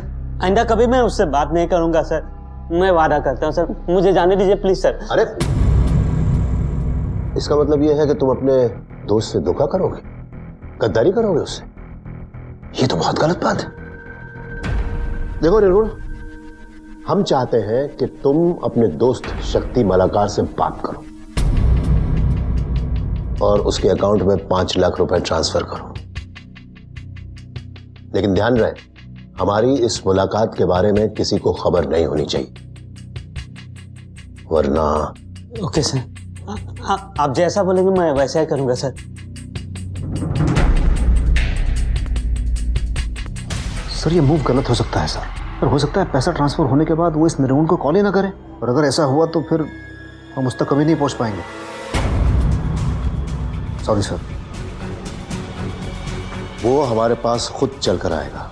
वो जिस बैंक में पैसे ट्रांसफर करता है, तुम उस बैंक को कांटेक्ट करो, पता करो जाकर। सर सर, इस घटना को घटे पूरे 72 घंटे बीत चुके हैं, लेकिन अभी तक एक भी गिरफ्तारी नहीं हुई। जान सकते हैं क्यों? आखिर आप लोग ये बताते क्यों नहीं है कि जांच चल रही है कि नहीं, और अगर चल भी रही है तो किस दिशा में? शांत हो जाइए। अगर आप सब लोगों को लगता है कि हम लोग हाथ पर हाथ धरे बैठे हैं, तो ऐसा कुछ भी नहीं। तो फिर अभी तक आपके डिपार्टमेंट की तरफ से कोई बयान क्यों नहीं आया है? क्यों नहीं बताते कि इस केस में चल क्या रहा है? क्योंकि हम अपने जांच की जानकारी मीडिया से साझा करके अपराधियों को भागने का मौका नहीं देना चाहते, इसी वजह से। या फिर सर आपके पास कोई प्लान ही नहीं है, जांच की गोपनीयता का बहाना बनाकर आप लोग अपनी नाकामयाबी छुपा रहे हैं? देखिए, आप लोगों को जो भी समझना है आप समझते रहिए, लेकिन हम अच्छी तरीके से जानते हैं कि हमारी जांच की दिशा एकदम सही है, बिल्कुल सही दिशा में हम जा रहे हैं। और यकीन मानिए, बहुत जल्द रजनीश भौमिक के हत्यारे आप सब लोगों के सामने होंगे। पुराने एसीपी को तो तबादले का सामना करना पड़ा था, अब देखते हैं नए एसीपी का क्या हश्र होता है। पुलिस अब हर तरफ से घिर चुकी थी, एक तरफ सरकार और प्रशासन का दबाव और दूसरी तरफ जनता की उम्मीदें, और उस पर लगातार मीडिया की टीका टिप्पणी और आलोचनाएं। इतने सारे सुराग होने के बावजूद पुलिस के सामने अब तक कोई ठोस सबूत नहीं था। एक एक पल के साथ निराशा के बादल गहरा रहे थे, और फिर 2 दिन बाद पहली बार पुलिस को एक ठोस सुराग मिला।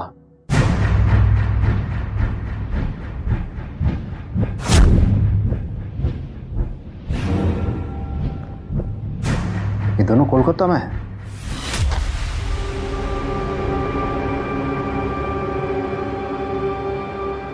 हेलो, लाल बाजार पुलिस स्टेशन।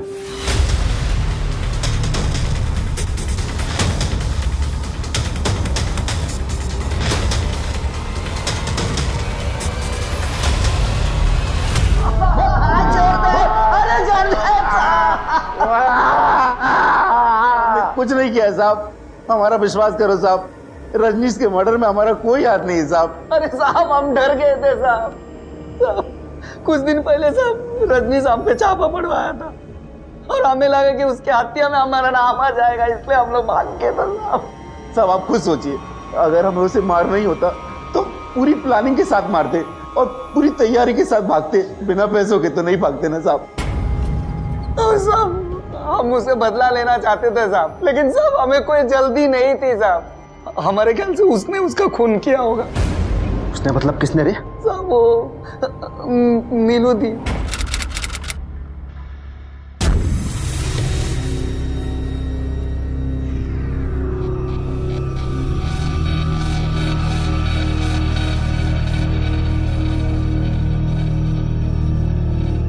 नमस्कार दीदी। अरे मैंने कहा था हम लोग मिलने के लिए आएंगे, फिर ऐसे आदमी को भेजकर हमें बुलाने की क्या जरूरत थी? वो एमएलए अब तक जिंदा क्यों है? उन्होंने तुम्हारा धंधा बंद करवा दिया, तुम दोनों भाइयों को जेल भिजवा दिया और तुम दोनों भाई हाथ में चूड़ियां पहन के घर में बैठे हुए हो। मेरी बात ध्यान से सुनो, मार डालो उसे। जा কিছু হবে আমি দেখে নেব। सत्ता की गलियों में कहां तक पहुंच है तुम लोगों से छुपा नहीं है। कुछ भी होगा मैं संभाल लूंगी। अरे नहीं नहीं, ये तो इजी ना। अच्छा अब तुम समझाओगे मुझे? लेकिन नीलू दी, बस तुम लोगों का बस का नहीं है। इस काम का जिम्मा भी मैं ही लूंगी। मेरे आदमी मारेंगे उसे और तुम दोनों भाई बीच में नहीं आओगे, समझे? ये नीलू कौन है? सर एक इंडिपेंडेंट काउंसलर है और इस शहर में अपना एक तबेला चलाती है। अवैध तबेला है सर। इस नीलू ने अपने तबेले के आसपास की काफी बड़ी जमीन और कीमती जमीन पर अवैध कब्जा कर रखा है। उस जमीन की कीमत करोड़ों में है और इसे हटाने के लिए एमएलए रजनीश भौमिक ने उसे 1 महीने का टाइम दिया था। किसी ने रजनीश भौमिक से इस बात की शिकायत की थी या उन्होंने खुद ही एक्शन लिया था?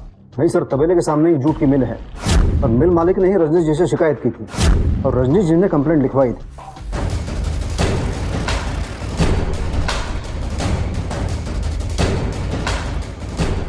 अंदर जाके देखो, पीछे भी देखो, इधर देखो। बोल तेरी नीलू दी कहाँ है? बस अंदर जितने भी लोग हैं सबको उठाने लेके चलो, चलो।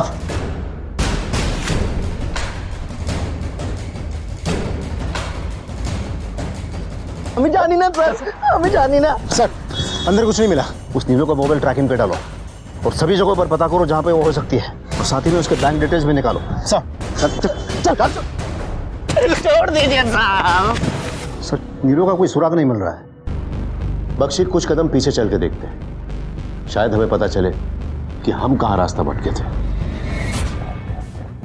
ये रजनीश भौमिक जिस वक्त जहां पर मारा गया था, क्या यह रोज उसी वक्त वहां से गुजरा करता था या फिर उस दिन किसी खास वजह से वहां से गुजर रहा था? सर पार्टी ऑफिस से पता चल सकता है, तो पता करो।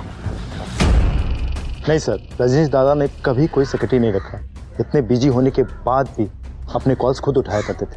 किससे कब मिलना है ये भी अपॉइंटमेंट वो खुद दिया करते थे, इसलिए पता नहीं चलता था कब किससे वो मिलने वाले हैं। लेकिन जिस रात उनकी हत्या हुई वो बता रहे थे कि अपने बड़े भाई से मिलने वाले हैं और इसके बाद वो ऑफिस से निकल गए। जैसे ही ऑफिस से वो निकल रहे थे मित्रा जी का कॉल आया। ये मित्रा दी कौन है? मित्रा जी उनके बचपन की दोस्त हैं, स्कूल से, और पड़ोसी भी हैं। उनका कॉल कट के ये बता रहे थे कि मित्रा जी से मिलने के बाद वो अपने बड़े भाई से मिलेंगे। तो उस रात रजनीश अपने भाई से मिलने निकले। बड़ी अजीब सी बात है कि इस भाई का जिक्र हमारी अब तक की जांच में कहीं भी नहीं है और ना ही इस मित्रा का। सर रजनीश जी का उनके भाई के साथ कोई खास करीबी रिश्ता नहीं था। ऐसा क्यों? सर उनके भाई सूरजो भौमिक ऑपोजिशन पार्टी के मेंबर हैं। तब तो हमें सूरजो भौमिक से बात करनी चाहिए और इस मित्रा से भी। क्या एड्रेस बताया था मित्रा का? शरद घोष रोड सर। ये तो उसी जगह के पास है ना जहां पर कत्ल हुआ था? जी हाँ सर, 10 मिनट की दूरी पर है। अगर रजनीश ने मित्रा से मिलने का प्लान अचानक बनाया था तो कातिलों को कैसे पता चला कि ये उसी वक्त पर वहां पहुंचने वाला है? सर ऐसा भी तो हो सकता है कि कातिल को पहले से ही पता था, कातिल का कोई आदमी पहले से ही पीछा कर रहा हो। या फिर हो सकता है ये उनमें से किसी का प्लान हो कि उसी वक्त रजनीश को वहां बुलाया जाए। मित्रा से बात करो सर। और बख्शी तुम सूरजो से जाकर मिलो। देखिए आपके लिए मेरे पास 10 मिनट है, जो पूछना है पूछिए। बहुत दिन हो गए आपने कभी ये जानने की कोशिश नहीं की आपके भाई की हत्या की जांच कैसे चल रही है? मैं न्यूज़ चैनल देखता हूँ ऑफिसर। आपको लग रहा होगा कि मुझे मेरी सगे भाई की फिक्र नहीं है, पर ऐसा नहीं है। हमारा रिश्ता ही कुछ ऐसा था। जब हम एक साथ खाना खाते थे घर में तो परिवार की बातें नहीं करते थे, हम पॉलिटिक्स, इकोनॉमिक्स डिस्कस करते थे। पब्लिक के सामने हम गले नहीं मिलते थे। इसका मतलब ये नहीं है कि हम दोनों में प्यार नहीं था।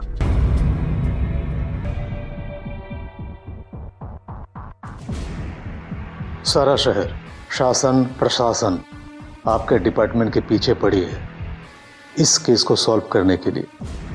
मेरा राय मानिए, यहाँ वक्त बर्बाद मत कीजिए, असली कातिल को पकड़िए।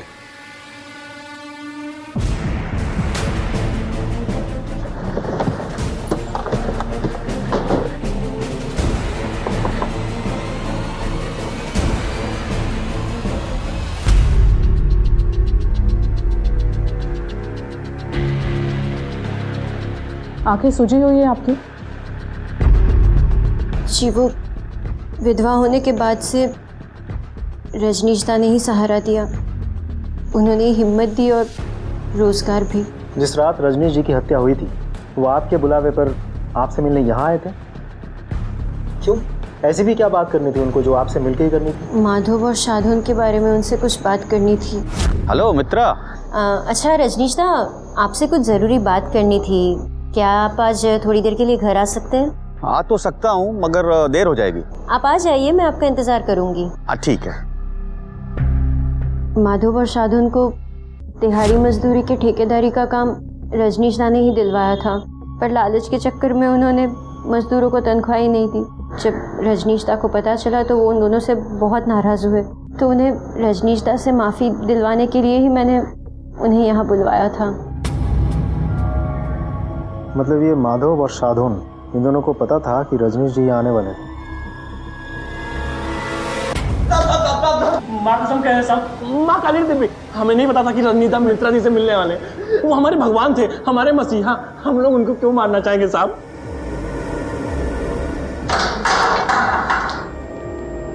सर, या तो ये लोग सच बोल रहे हैं या फिर बहुत शातिर हैं।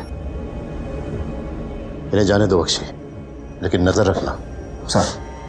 और मित्रा वो भी शामिल हो सकती है। हो सकता है रजनीश को मित्रा के घर पे शायद इसी मकसद से बुलाया गया।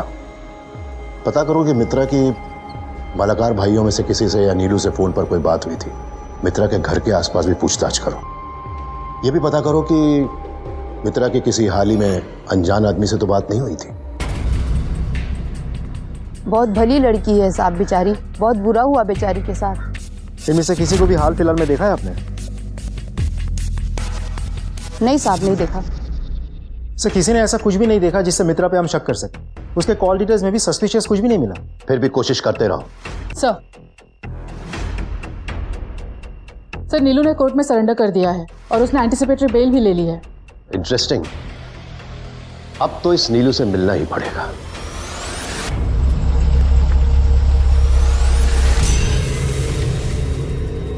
मलाकार भाइयों का कहना है कि रजनीश भौमिक की हत्या के पीछे आपका हाथ है। इस हत्या में मेरा कोई लेना देना नहीं है। तो फिर ऐसे भाग क्यों गई थी आप? क्या है ना सर, खबर मिल गया था, उन दो गधों ने अपनी जान बचाने के लिए मेरा नाम ले लिया था और बगैर एंटीसिपेटरी बेल और वकील के मैं पुलिस के सामने आना नहीं चाहती थी। लेकिन एंटीसिपेटरी बेल मिलने का ये मतलब नहीं है कि आप शक के दायरे से बाहर हैं। आपके पास अभी कत्ल करने का मकसद है। आपको उन्होंने तबेला खाली करने का नोटिस दिया था ना? हाँ जी, बिल्कुल दिया था। इसी पे स्टे ऑर्डर लेने के प्रयास कर रहे थे हम। और अगर हमें उन्हें मारना ही होता तो हम स्टे ऑर्डर लेने की कोशिश क्यों करते? सर, हम बेल के पेपर साथ लाए।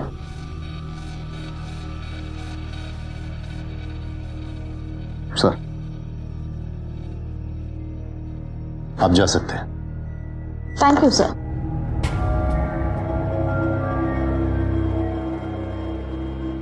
नजर रखो इस पे। वो देखो, नीलू दी आ गई। अरे कैमरा ऑन करो। चलो नीलू दी। Hello ma'am. मैम क्या आप हमें बता सकती हैं कि आप पुलिस स्टेशन क्या करने आई थी? पुलिस की मदद करने आई थी। किस तरह की मदद? रजनीश भौमिक हत्याकांड में। मैं शहर की एक इज्जतदार नागरिक ही नहीं, मैं एक काउंसिलर हूँ और जिस तरह से बिना सबूत के मेरे नाम को इस मामले के साथ घसीटने की कोशिश करी है, मैं तो पुलिस डिपार्टमेंट के ऊपर मानहानि दावा करूंगी। Thank you. राजधानी में हम लोगों को लेकर बहुत बड़े बड़े सवाल उठाए जा रहे हैं। मुझ पर तो दबाव भी डाला गया है। तुम्हें सस्पेंड करें। हमें लोगों को विश्वास दिलाना पड़ेगा कि हम अब भी सक्षम हैं। तो आप क्या सजेस्ट करते हैं सर? मोबाइल कंपनीज की रिपोर्ट्स आ गई। हत्या की जगह पर उस समय कितने फोन एक्टिव थे? सर, रिपोर्ट्स तो आ गई हैं और उन्हें स्कैन करने में 2 दिन और लग जाएंगे। इतना समय नहीं है हमारे पास। दिन रात एक कर दो, कोई ना कोई सुराग जरूर निकाल। Go for it. Okay sir.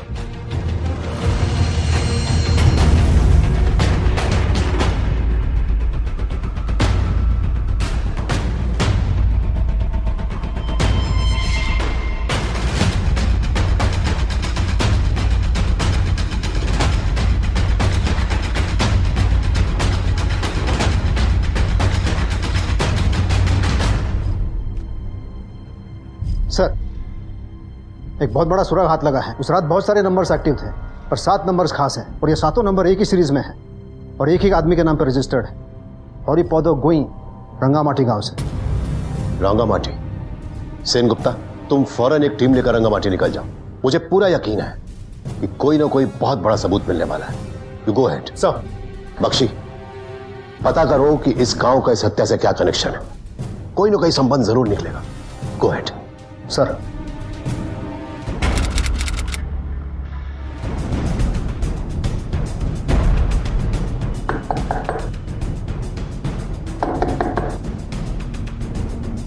Ji Haripad going वो तो 6 साल पहले गुजर गए। हेलो सर, ये हरिपद गोइन तो 6 साल पहले ही गुजर गए। व्हाट? मुझे लगा ही था। नकली आईडी, 7 नकली नंबर। इस मर्डर के पीछे बहुत लंबी चौड़ी प्लानिंग है। तुम वहीं रुको सेन गुप्ता, मुझे पूरा यकीन है और भी बहुत सारे सबूत मिलेंगे। Okay sir. सर, आपका अंदाजा बिल्कुल सही था सर। रंगामाटी का इस केस के साथ बहुत बड़ा संबंध है। रजनीश भौमिक रंगामाटी से थे। ओके।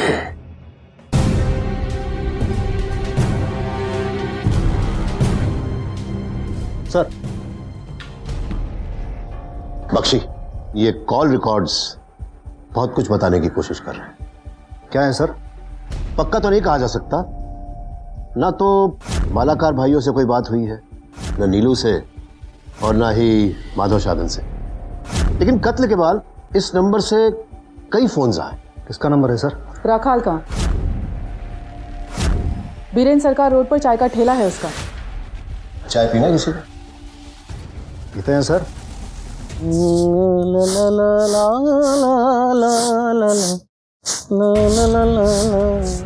चाय देना है बाबू। वो सुन। ए बुधिया, ए आधा टन नहीं है तो।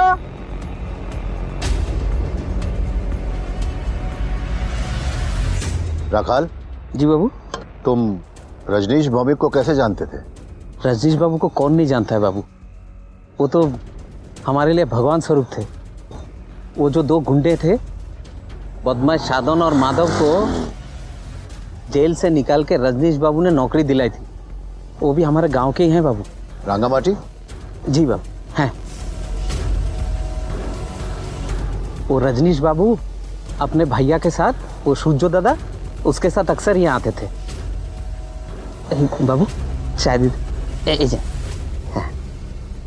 बाबू, ये जो आप लड़का देख रहे हैं ना, ये भाटाभाटी फुटबॉल खेलता है। तो हमारा रजनीश बाबू इसके लिए वही स्टाइपेंड। हाँ बाबू, वही स्टाइपेंड दिलाया था फुटबॉल खेलने के लिए। वही रजनीश बाबू के गुजरने के बाद ये लड़का फिर आ गया काम करने के लिए। अच्छा ये बताइए, रजनीश बाबू और सूर्यो बाबू इनके आपस में संबंध कैसे थे? बाबू वही रजनीश बाबू और सूर्यो बाबू एकदम अलग हैं। रजनीश बाबू मिलनसार, हंसमुख, और सूर्यो बाबू एकदम चुपचाप, संजीदा। लोगों को लगता था कि दोनों में बनती नहीं है, लेकिन वो दोनों एक दूसरे को बहुत चाहते थे बाबू। कुछ झगड़ा नहीं था बाबू। राखाल, एदिके एशो।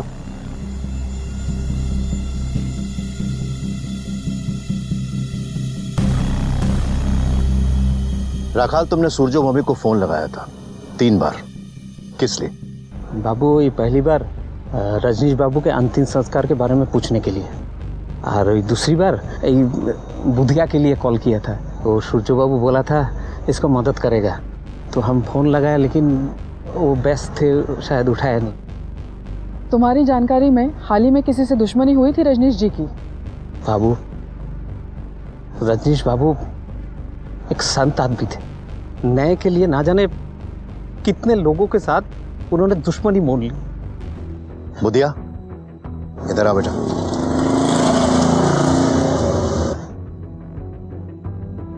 बेटा, तुम घर जाओ और अपनी ट्रेनिंग पर ध्यान दो।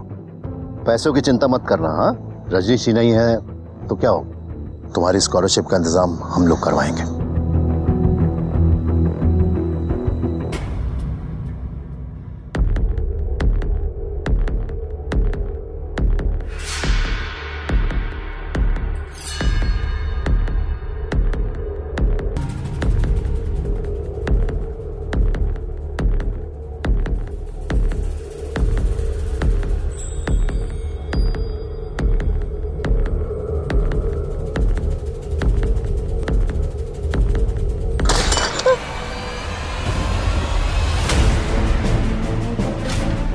क्या हो रहा है यहाँ? शांत हो जाओ बेटा, शांत हो जाओ।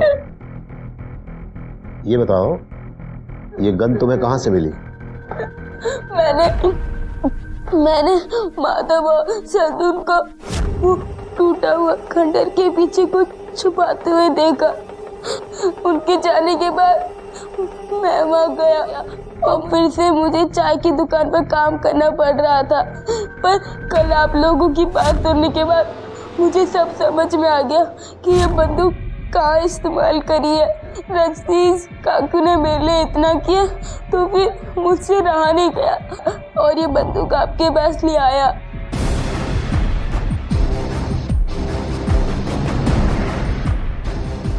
पक्षी, सोना मिल गया।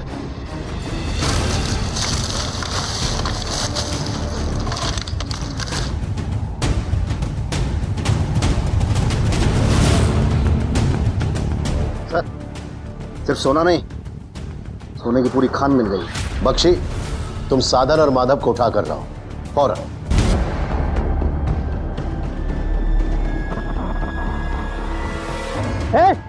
पकड़ो उसे। चल चल।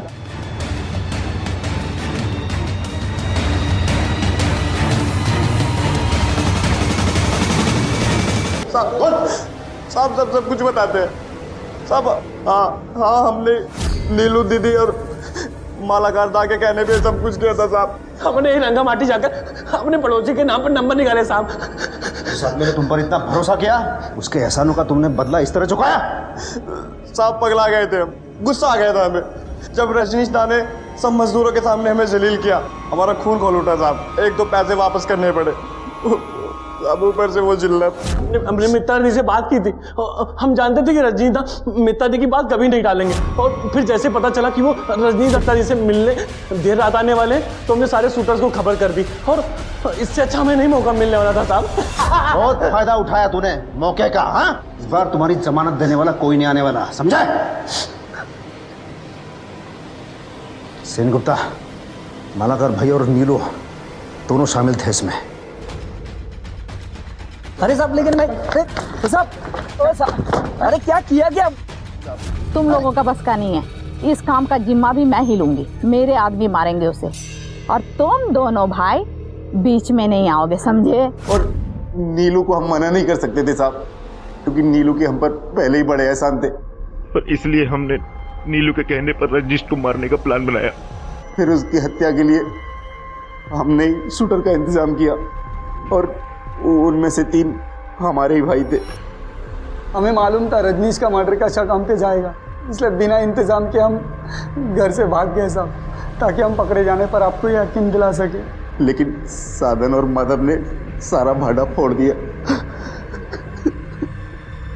इस समाज में जब तक मालाकार भाई और नीलू जैसे असामाजिक तत्व रहेंगे, तब तक रजनीश भौमिक जैसे समाज सुधारक और धर्म योद्धा आते रहेंगे, जो निस्वार्थ भाव से न्याय और इंसानियत के लिए लड़ते रहेंगे। नीलू मुखर्जी अब भी पुलिस की गिरफ्त से बाहर है और उसे ढूंढने की पुलिस की मुहिम लगातार जारी है।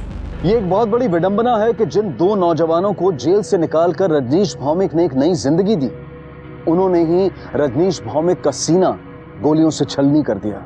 लेकिन इसका यह मतलब हरगिज नहीं है कि एहसान फरामोशी के डर से हम इंसान पर विश्वास करना छोड़ते हैं, क्योंकि विश्वास ही इंसानियत की नींव है और यही विश्वास हमें न्याय के लिए और अपराध के खिलाफ लड़ने की ताकत देता है। इसी विचार के साथ अब मैं अनूप सोनी आपसे विदा लेता हूं। फिर मुलाकात होगी अगले एपिसोड में एक और चौंका देने वाले केस के साथ। तब तक अपना और अपने परिवार का ख्याल रखें और देखते रहें क्राइम पेट्रोल डायल 100। सबक एक को, सीख हम सबको। जय हिंद। इस तरह के और भी एपिसोड देखने के लिए हमारे चैनल को सब्सक्राइब करें और बेल आइकन दबाना ना भूलें।